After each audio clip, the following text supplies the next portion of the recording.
Hola, soy Jesús Nieto Martínez. Con este video vamos a comenzar el curso de combinatoria. Este curso es una continuación del curso de matemática discreta.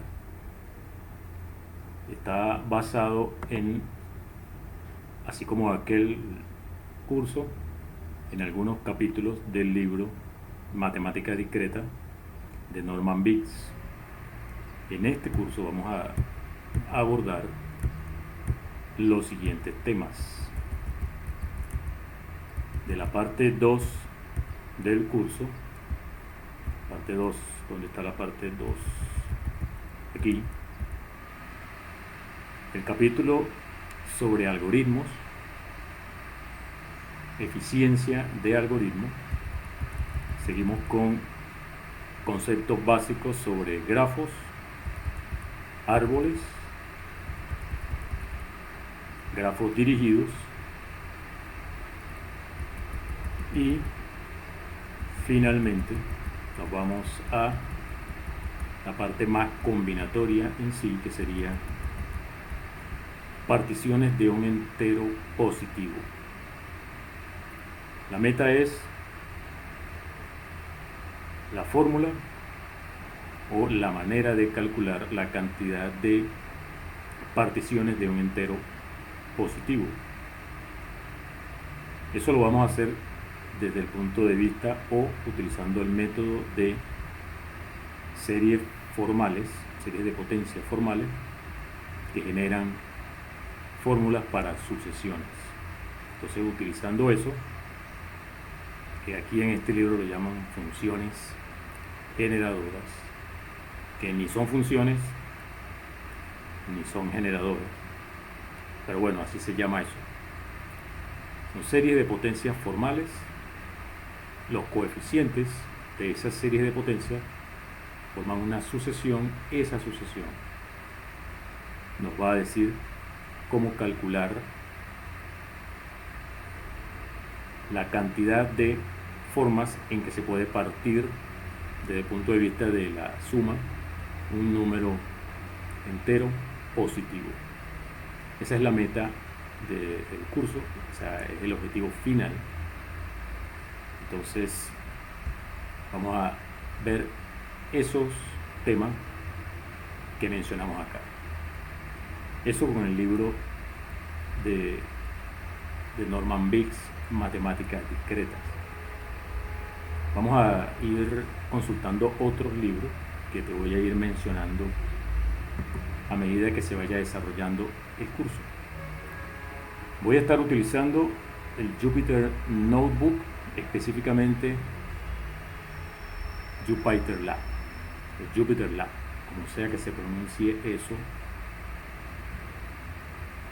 Te voy a dejar un enlace para un video en el que yo te muestro cómo escribir texto, incluir imágenes, etcétera, en un Jupyter Notebook utilizando Jupyter Lab. Bueno, vamos a comenzar entonces con el tema de algoritmos. Esta imagen que ves aquí es del señor Al-Khwarizmi.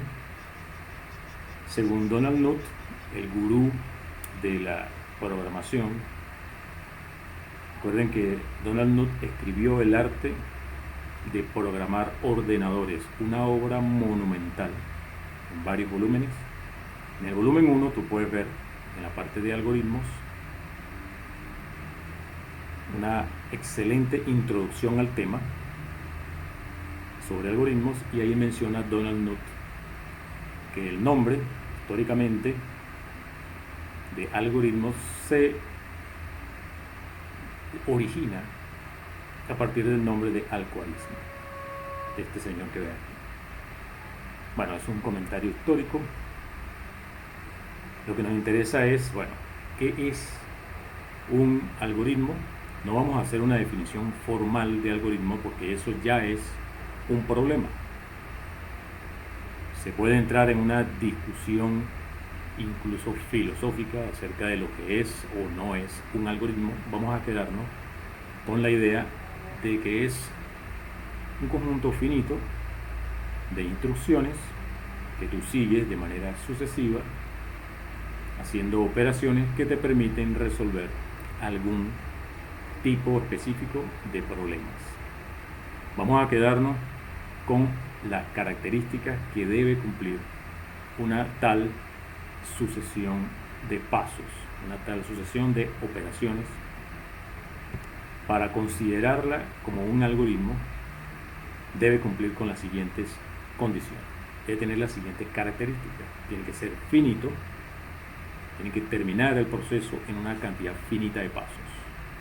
Tiene que estar bien definido, y para eso vamos a asegurarnos de que el lenguaje sea lo suficientemente preciso para que no haya ambigüedad a la hora de efectuar una de las operaciones.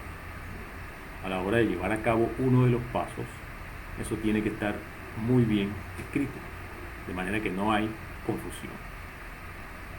Para estar seguros de que eso funciona de esa manera, vamos a utilizar un lenguaje de programación.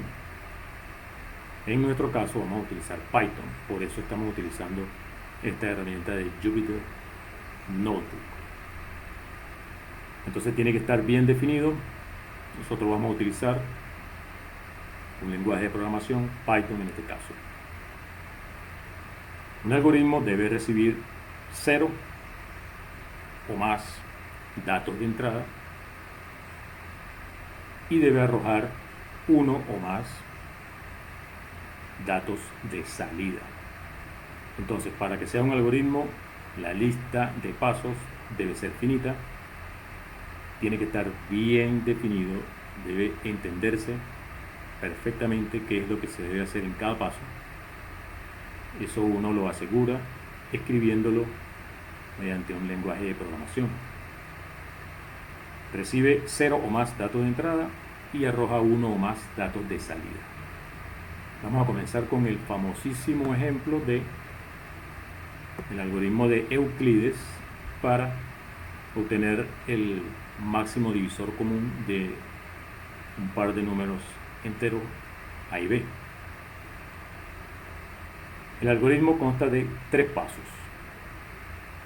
Si los números a los que le vas a calcular el máximo divisor común son A y B, entonces el primer paso, divide A entre B y el residuo llámalo R. Segundo paso, si el residuo es 0, entonces significa que A es divisible por B, por lo tanto el máximo divisor que tienen en común A y B es el mismo B. Entonces ahí termina el proceso. La respuesta, el máximo divisor común D es B. Termina allí en el segundo paso. Si el residuo no es 0, entonces vas al tercer paso, que es intercambiar A por B, y en lugar de B pones R. Eso en computación se escribe así: a le asignas B, a B le asignas R, y vuelves al paso 1 con esos nuevos valores de A y B. Ese es el algoritmo. Vamos a ver con un ejemplo cómo se correría manualmente ese algoritmo. Digamos que A vale 119 y B vale 544. En esta tablita vamos a ir anotando. Primera fila, primer paso. Tienes A vale 119, B vale 544. Entonces, al hacer la división, como en este caso B es más grande, la división, el cociente sería 0, el residuo sería el mismo 119, R vale 119. Como no es 0, el paso 2 dice, bueno, si fuera 0, ahí termina, pero no es 0, entonces tenemos que ir al paso 3. Paso 3 es, cambia, B va a estar aquí, donde va A, R va a estar aquí, donde está B, y volvemos al paso 1. Dividir ahora 544 entre 119. Eso da como residuo 68. Todavía no es 0, entonces volvemos a hacer B va aquí, R va aquí, y otra vez el paso 1. 119 entre 68, el residuo da 51, todavía no es 0. Volvemos, B va aquí, R va aquí, paso 1, dividimos 68 entre 51, el residuo da 17, todavía no es 0. Ponemos B aquí, ponemos R aquí, paso 1 otra vez, dividimos 51 entre 17, por fin el residuo da 0. Estamos en el paso 2. Entonces, el máximo divisor común es lo que vale B en ese momento. En ese momento B vale 17. Según Euclides, entonces, según este algoritmo, el máximo divisor común entre 119 y 544 es 17. Siguiendo los pasos que vimos en ese algoritmo. No hemos demostrado que de verdad el algoritmo hace eso. Eso lo vamos a hacer más adelante. Pero bueno, esto es simplemente el primer ejemplo que tenemos de un algoritmo, cómo correrlo manualmente. Y ahí tenemos. Vamos a dejar en el aire todavía la pregunta de, bueno, ¿cómo nos aseguramos de que realmente ese algoritmo calcula el máximo divisor común entre esos dos números? Bueno, eso lo vamos a ver en un rato. Vamos a mencionar algunas cosas sobre el lenguaje que vamos a estar utilizando. No vamos a hacer un curso de Python, sino que vamos a utilizar las cosas básicas, las cosas que tiene en común con todos o casi todos los lenguajes de programación, que son las operaciones más básicas. Por ejemplo, a una variable asignarle un valor en Python se escribe con el signo de igualdad. Esta primera línea dice aquí al identificador X, a la variable X, le va a asignar el valor 544. Esta segunda dice a Y le asignas el valor que contiene X. Este otro dice, bueno, a Y le vas a asignar el valor que tiene actualmente Y más 1, o sea, incrementar Y en 1. Y esto dice, bueno, muéstrame lo que vale Y en ese momento. 545 en este caso. Una forma de abreviar esta instrucción de acá, que a Y lo incrementes en 1, es esta: Y más igual 1. Y aquí, en esta forma interactiva de utilizar Python en el notebook, se puede mostrar el valor de Y simplemente colocando Y. Oprimes mayúscula Enter y te muestra el resultado. Serían 546 porque antes era 545 al incrementar. Bueno. Las cadenas de caracteres se colocan entre comillas simples.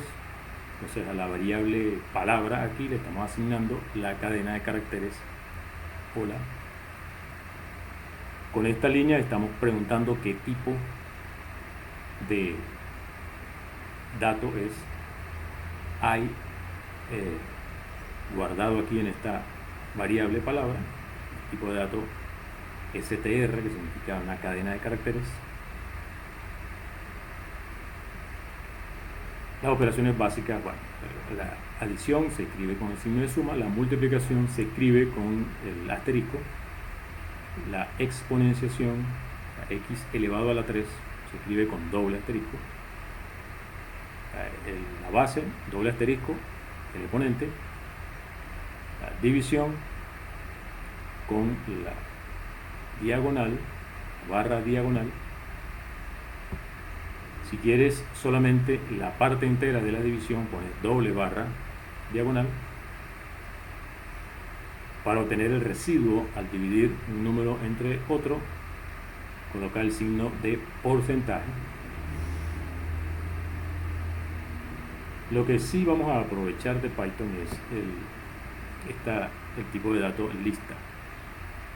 Es muy versátil, tiene infinidad de cosas que se pueden hacer con esto, pero claro, repito, nosotros vamos a utilizar solo lo más básico, porque la idea es, dado un algoritmo, calcular la eficiencia de ese algoritmo, y entonces no se vale utilizar las funciones que ya están predefinidas para Python, porque esas ya tienen un algoritmo implementado. Entonces estaríamos obviando esa parte al analizar la experiencia, la eficiencia del algoritmo. Solo vamos a decir las cosas más básicas. Las listas se encierran entre corchetes y los miembros de las listas se separan con comas. La lista en la variable L tiene la lista formada por 6, 2, 3, 4. Si yo pido que me muestre la lista, simplemente me la muestra.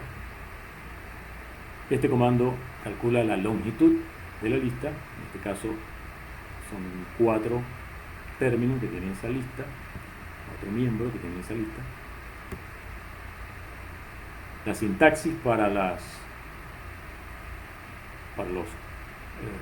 ciclos, en este caso el for, sería si vamos a utilizar esa lista que tenemos arriba y escribimos para cada miembro de esa lista L, tú puedes utilizar la variable que tú quieras. En este caso estoy poniendo J. Para J en L, imprime J, muéstrame J. O sea, esto va a mostrar cada uno de los miembros de la lista L. Se escribe de esa forma. Para J en L, 2 puntos. Es importante dejar espacio acá. En la comunidad de programadores, la cantidad de espacio utilizada en Python es 4 espacios. Colocas 4 espacios aquí. De todas formas, en el Jupyter Notebook, cuando tú escribes aquí los 2 puntos y le das Enter, automáticamente va a aparecer el espacio de los 4. Van a aparecer los 4 espacios aquí para que tú sigas escribiendo. Entonces, al ejecutar esto, simplemente se van a ir mostrando uno por uno los miembros de la lista L. 6, 2, 3, 4. Una función básica de Python es la función rango. Tú colocas rango, un número aquí, coma, otro número acá. Significa comenzando desde 3 hasta el número inmediatamente anterior al 14. Va a ocurrir lo que venga a continuación. En este caso, simplemente mostrar ese elemento. Entonces, esto significa los elementos desde el 3 hasta el 13. Eso es lo que quiere decir aquí. Para J, en rango desde 3 hasta 13, o sea, no se incluye el que está aquí. Eso es importante tenerlo en cuenta. Muéstramelos, es lo que dice el print aquí. Entonces te va a mostrar todos esos números: 3, 4, 5, 6, etc. hasta el 13. Esa es la función rango. El número aquí, desde dónde va a comenzar. El número aquí, donde va a terminar, sin incluir ese extremo del intervalo. Intervalo de números enteros, obviamente. Habíamos dicho que el símbolo de igualdad es para asignar. Ahora, si tú vas a comparar el contenido de una variable con el contenido de otra, necesitas colocar el signo de igualdad doble. Y dice X igual Y, lo que está preguntando si lo que hay en X es igual a lo que hay en Y. En este caso es falso porque en Y creo que había en 540 y algo y en X había menos. El signo de distinto es admiración, cerrando admiración, igual. X es distinto de Y, verdadero.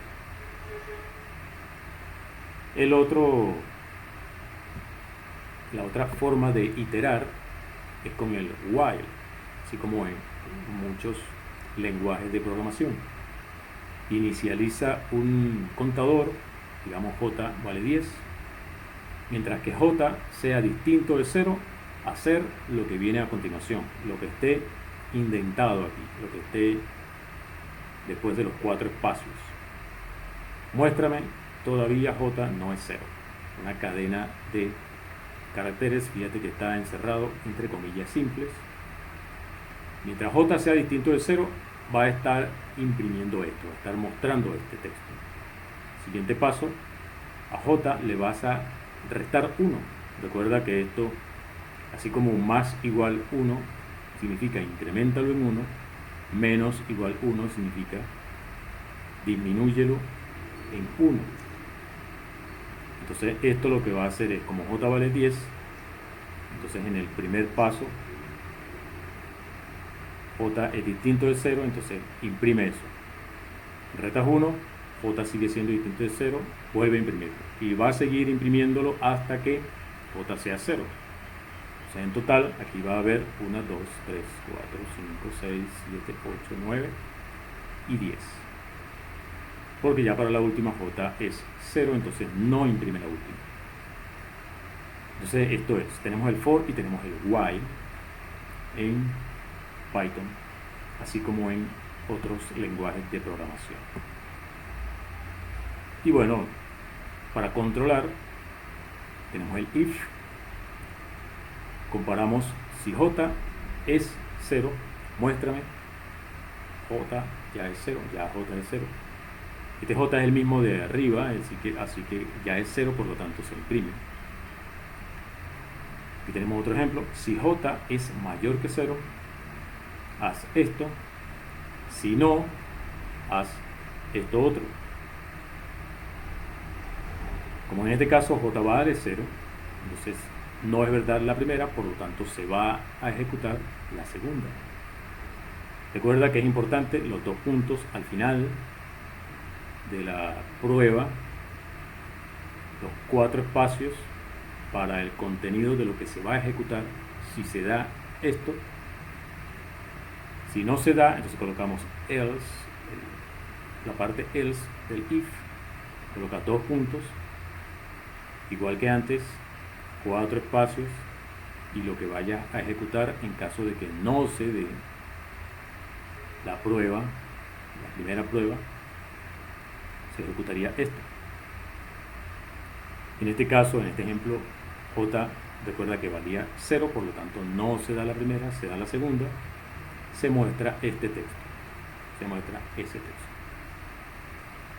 Ok, entonces los algoritmos vamos a escribirlos utilizando esas ideas de Python como si fuera una función. Las funciones en Python se definen de esta forma. Colocas la palabra reservada def, pones un nombre a la función, entre paréntesis los posibles argumentos que acepta la función, 2 puntos, y a continuación, después del correspondiente espacio, 4 espacios, comienza a describir qué es lo que hace la función. Entonces recuerda, aquí estamos haciendo el algoritmo de Euclides. En R vamos a agregar, vamos a asignarle a R el residuo de dividir A entre B. Recuerda que ese era el primer paso en el algoritmo. Después teníamos que el segundo paso se iba a estar ejecutando hasta que el residuo fuera 0. Entonces utilizamos un while aquí. Mientras que R sea distinto de 0, vamos a estar haciendo lo siguiente: intercambiar A por B, intercambiar B por R y volver a lo que era el paso 1, que era en R guardar o asignarle a R el residuo de dividir A por B. Eso es lo que hace el algoritmo.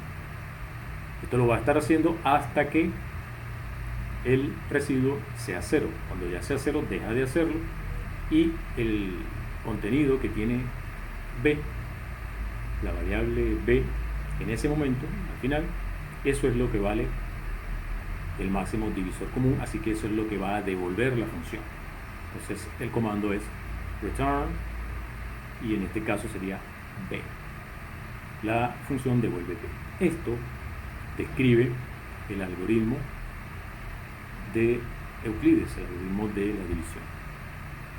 Aquí está calculado, por ejemplo, máximo divisor común de 119 y 544, que es el 17, que hicimos anteriormente de forma manual. De todas formas, vamos a hacerlo con unos cuantos ejemplos. Para eso tengo que ejecutar todas las casillas desde que empieza esto. Tengo que ejecutarlas. Aquí no está ejecutado, sino que está guardada la sesión anterior. Así que yo me paro aquí en el Jupyter Notebook y presiono Shift Enter para que se ejecute. Mientras que se está ejecutando aparece un asterisco en lo que aparece aquí entre corchetes, fíjate. Me paro aquí, Shift Enter, aquí debe aparecer un asterisco, Shift Enter dije, aparece un asterisco mientras que se ejecuta y muestra el resultado, y así vamos a hacer con las demás. Shift Enter para que se ejecute, vamos hacia abajo. Aquí calculamos X más Y, Shift Enter, X por Y, Shift Enter, X a la 3, Shift Enter, vamos por abajo, ¿por dónde vamos? Ya no sé por dónde vamos a ver, sí, estamos aquí, Shift Enter,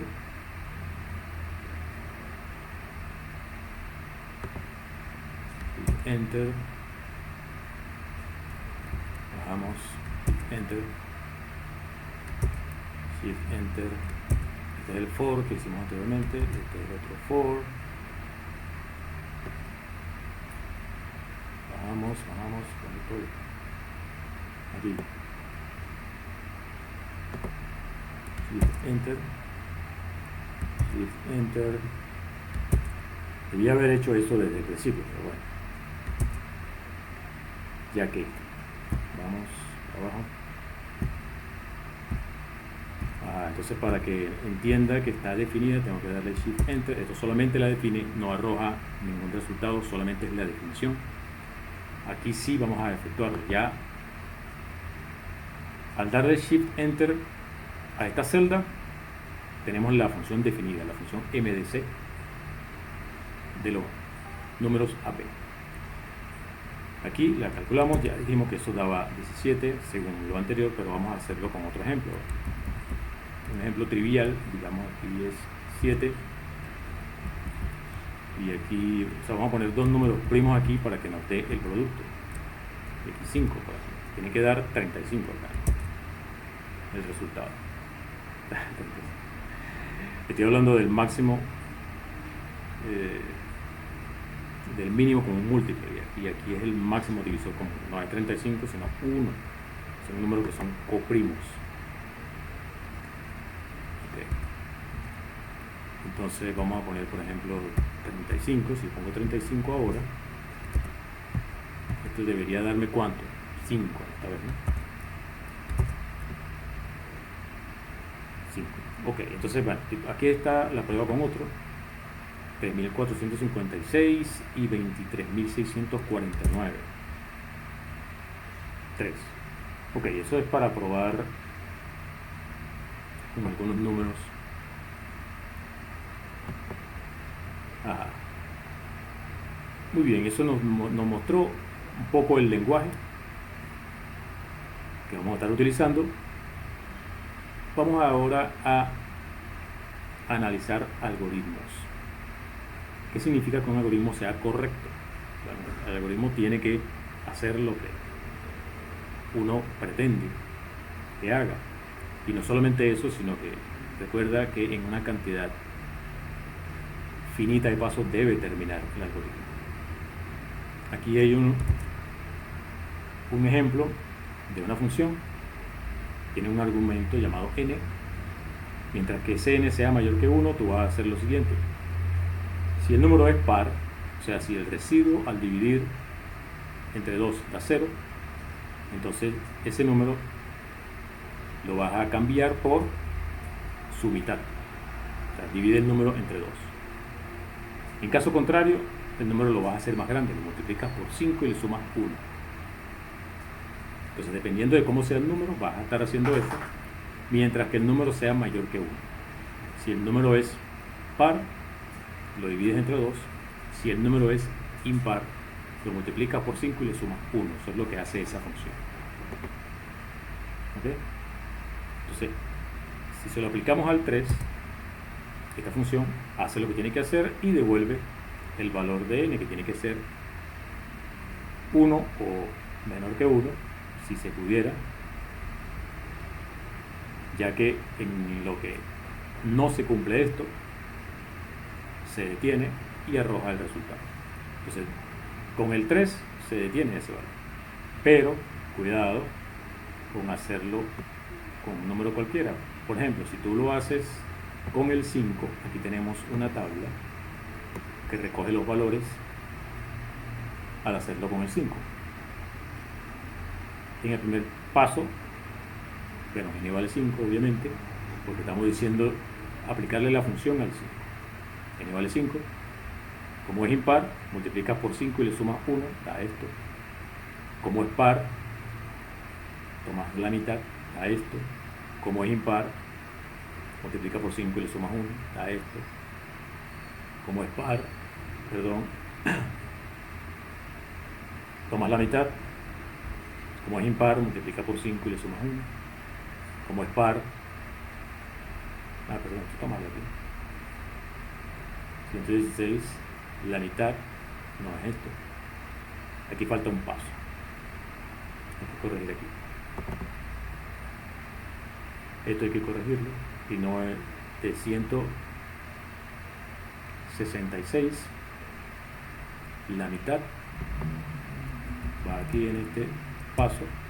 ¿Cuál es la mitad de 166?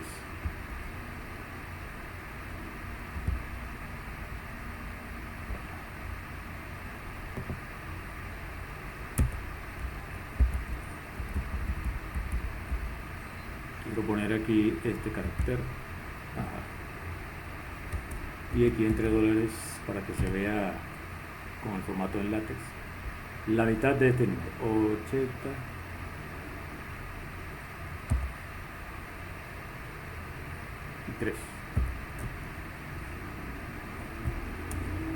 Y aquí cerramos.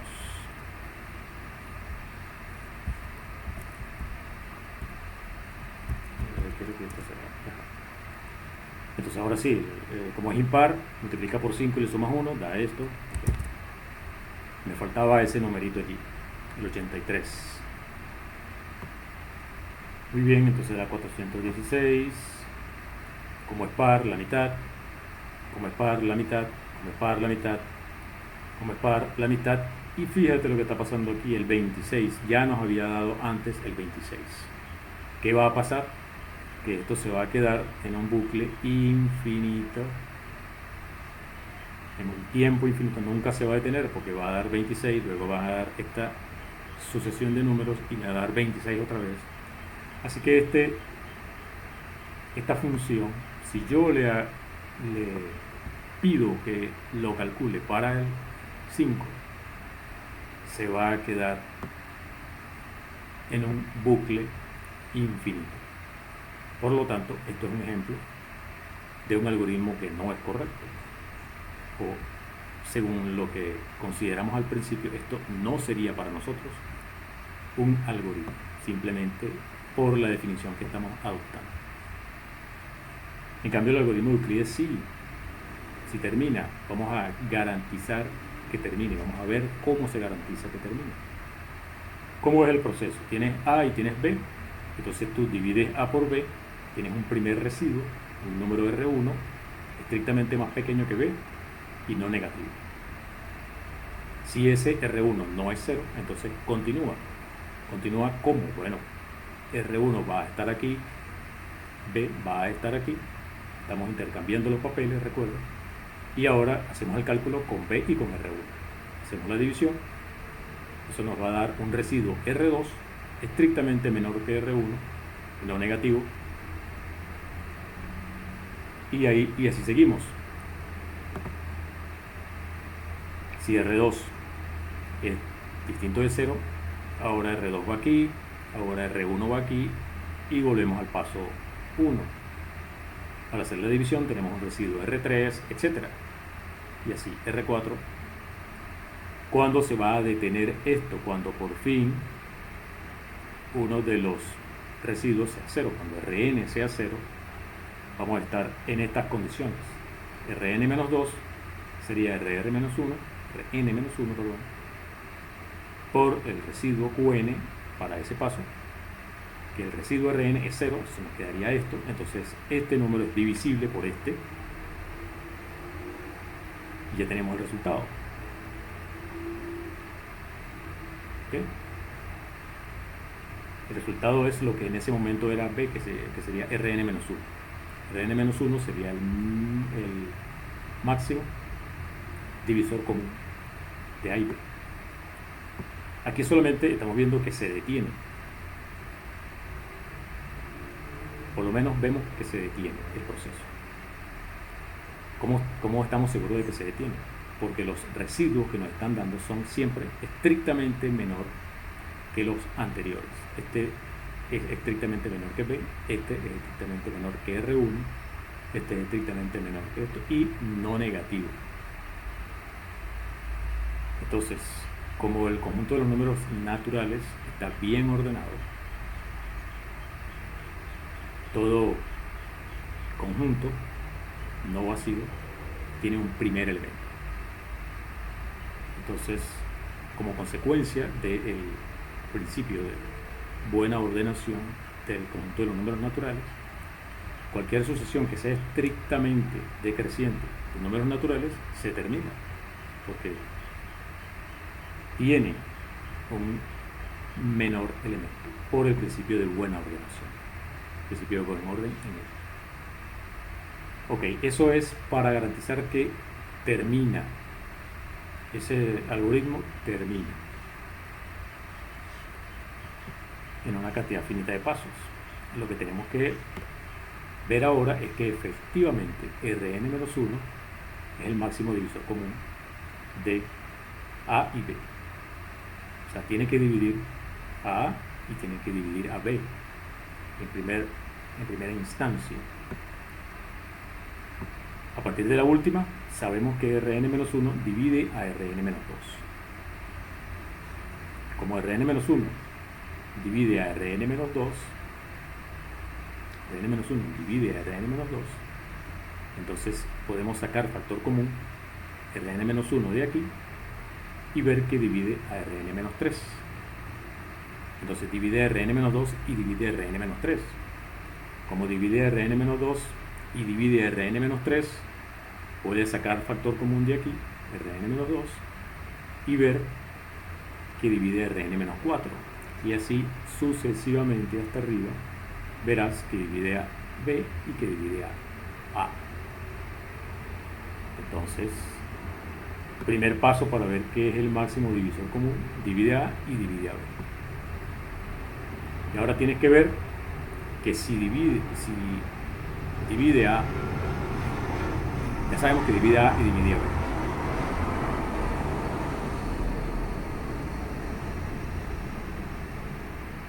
Ahora queremos, si tenemos un número que divide A y divide a B, número D que divide A y divide a B, queremos ver que Rn-1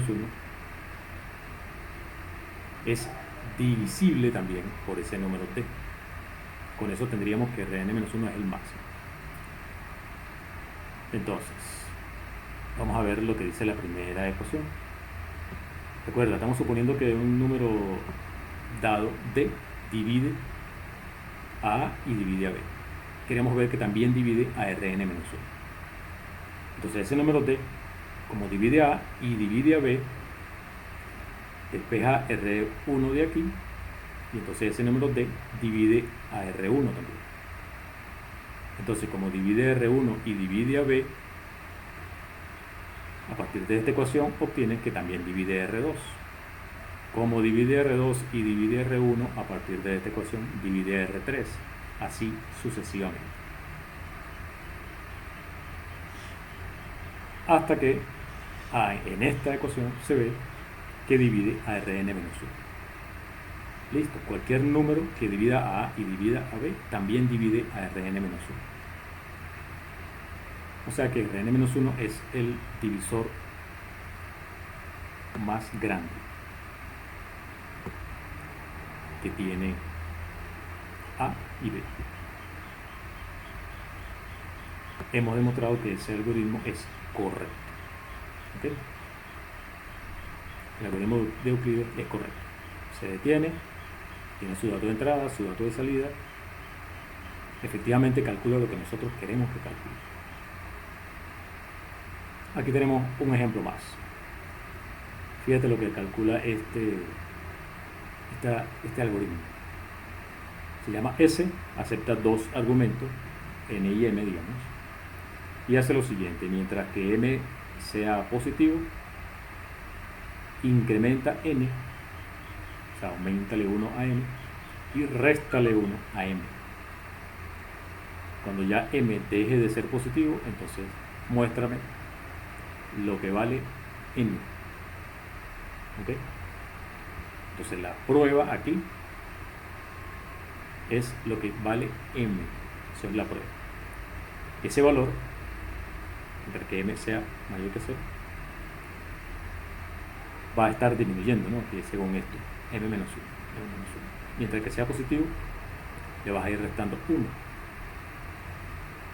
O sea que si le das un valor positivo aquí desde el principio, al correr este algoritmo, vas a estar restándole 1 hasta que deje de ser positivo. Por lo tanto, como dijimos anteriormente, tenemos una asociación estrictamente decreciente de enteros positivos, por lo tanto se detiene. Esto tiene que llegar a un mínimo, así que este algoritmo se detiene. Ahora queremos ver qué calcula ese algoritmo. Si se lo aplicas, vamos a ejecutar aquí para que pueda estar definida la función. Vamos a ver qué ocurre con el 5 y el 9. S de 5, 9 da 14. Si ponemos otro número aquí, por ejemplo 27, S de 5 y 27 da 32. S de 10 y 27 da 37. ¿Qué crees tú que está dando este algoritmo aquí? ¿Qué calcula S de nm? Yo digo 10 y 20,